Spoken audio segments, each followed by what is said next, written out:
വീഡിയോയിലേക്ക് എല്ലാവർക്കും സ്വാഗതം. ഇന്നത്തെ നമ്മുടെ വീഡിയോയിൽ വാഴക്കൂമ്പ് വൻപയർ തോരനാണ് കാണിക്കുന്നത്. അപ്പോൾ നമുക്കതൊന്ന് കണ്ടു നോക്കാം. ഒരല്പം വൻപയർ എടുത്തിട്ടുണ്ട്. അതൊന്ന് വെള്ളത്തിൽ കഴുകി കുതിർക്കാനിട്ടിട്ടുണ്ടായിരുന്നു. അതൊന്ന് വേവിച്ചെടുക്കാം. ആയിട്ട് ഞാനിവിടെ ഒരു ചെറിയ വാഴക്കൂമ്പ് എടുത്തിട്ടുണ്ട്.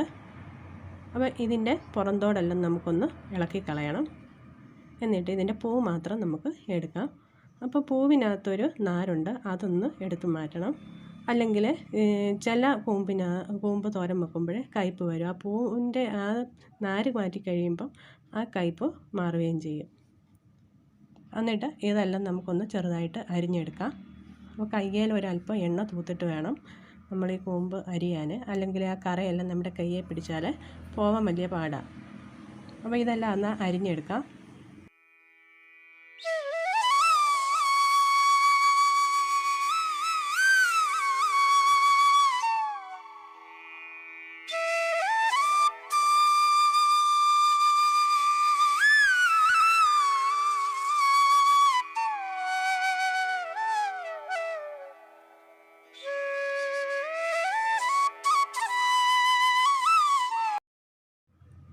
കൂമ്പെല്ലാം ഞാൻ അരിഞ്ഞെടുത്തിട്ടുണ്ട്. ഇതിലേക്ക് ഞാൻ ഒരല്പം എണ്ണ ഒഴിച്ച് കൊടുക്കുകയാണ്. വെളിച്ചെണ്ണയാണ് ചേർക്കുന്നത്. അതിനോടൊപ്പം തന്നെ ഒരല്പം ഉപ്പും കൂടെ ചേർത്ത് നന്നായിട്ടൊന്ന് തിരുമ്മി പിടിപ്പിച്ച് ഒരു 5-10 മിനിറ്റ് നമുക്കൊന്ന് മാറ്റി വെക്കണം.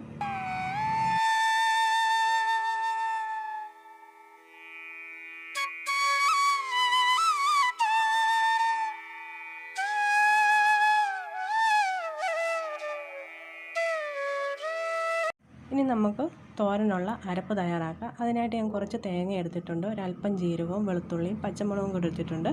ഇവയെല്ലാം കൂടെ ഒന്ന് ചതച്ചെടുക്കണം. അപ്പോൾ നമ്മൾ കൂമ്പെല്ലാം ഒന്ന് പിഴിഞ്ഞെടുക്കണം.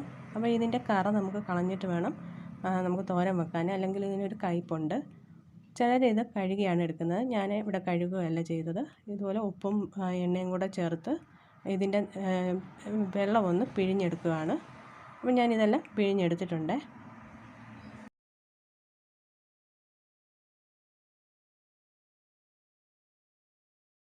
ചീനച്ചട്ടി അടുപ്പത്ത് വെച്ച് കൊടുത്ത് അതിലേക്ക് കുറച്ച് വെളിച്ചെണ്ണ ഒഴിച്ചു കൊടുത്ത് വെളിച്ചെണ്ണ ഒന്ന് ചൂടായി വന്ന സമയത്ത് ഞാൻ കുറച്ച് കടുക് ഇട്ട് കൊടുത്തു. കടുക് പൊട്ടി വന്ന സമയത്ത് ഒരു സവാള ഉള്ളി അരിഞ്ഞതും കുറച്ച് കറിവേപ്പിലയും ഒരല്പം മഞ്ഞൾപ്പൊടിയും കൂടെ ഇട്ട് കൊടുത്തു.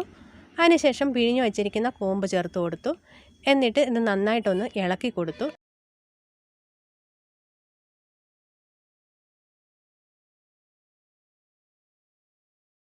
അതിനുശേഷം ഞാൻ വേവിച്ച് വെച്ചിരുന്ന വൻപയറാണ് ചേർത്ത് കൊടുത്തത്. അതും കൂടി ഇട്ട് നല്ലതുപോലെ ഒന്നുകൂടി ഒന്ന് ഇളക്കി കൊടുക്കണം.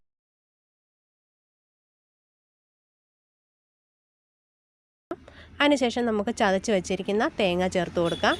അതിനോടൊപ്പം തന്നെ ഒരല്പം മഞ്ഞൾപ്പൊടി ഒരല്പം ഉപ്പും കൂടെ ചേർത്ത് കൊടുക്കുന്നുണ്ട്. അപ്പോൾ ഉപ്പ് ചേർക്കുമ്പോൾ സൂക്ഷിക്കണം, നമ്മൾ പിഴിയാൻ നേരത്ത് ഉപ്പ് ചേർത്തതാണ്. അപ്പോൾ ഇതെല്ലാം കൂടെ ചേർത്ത് ഒരല്പം കൈവെള്ളവും കൂടെ തളിച്ച് നമുക്ക് മൂടി വെച്ചൊന്ന് വേവിച്ചെടുക്കാം. ഒരു 3-4 മിനിറ്റ് നമുക്ക് വേവിക്കാൻ വെക്കണം. അപ്പോൾ മീഡിയം ഫ്ലെയിമിൽ വേണം വെക്കാൻ, അല്ലെങ്കിൽ അടിക്ക് പിടിക്കും. എന്നിട്ട് ഇടയ്ക്കിടയ്ക്ക് ഇതൊന്ന് തുറന്ന് ഇളക്കി കൊടുക്കുകയും വേണം. ഞാനിത് വെച്ചിട്ട് 2-3 മിനിറ്റായി. അപ്പോൾ നമുക്കിതൊന്ന് തുറന്ന് നോക്കാം. അപ്പോൾ തുറന്ന് നോക്കി ഞാൻ നല്ലതുപോലെ ഒന്ന് ഇളക്കി കൊടുത്തു. അതിനുശേഷം ഒന്നുകൂടെ ഇതൊന്ന് അടച്ച് വെച്ച് കൊടുക്കുകയാണ്. അപ്പോൾ ഒരല്പം കൂടെ വേവാനുണ്ടായിരുന്നു. ഇപ്പോൾ നമ്മുടെ തോരൻ ഏകദേശം റെഡി ആയിട്ടുണ്ട്. ഇനി ഇതൊന്ന് തുറന്ന് ഇളക്കി കൊടുക്കാം. ഇനി ഇതിലെ വെള്ളം ഒന്ന് വറ്റിച്ചെടുക്കണം. അപ്പോൾ നമ്മുടെ കൂമ്പ് വൻപയർ തോരൻ ഇവിടെ റെഡി ആയിട്ടുണ്ട്. എല്ലാവരും ഇതൊന്ന് ട്രൈ ചെയ്ത് നോക്കണേ.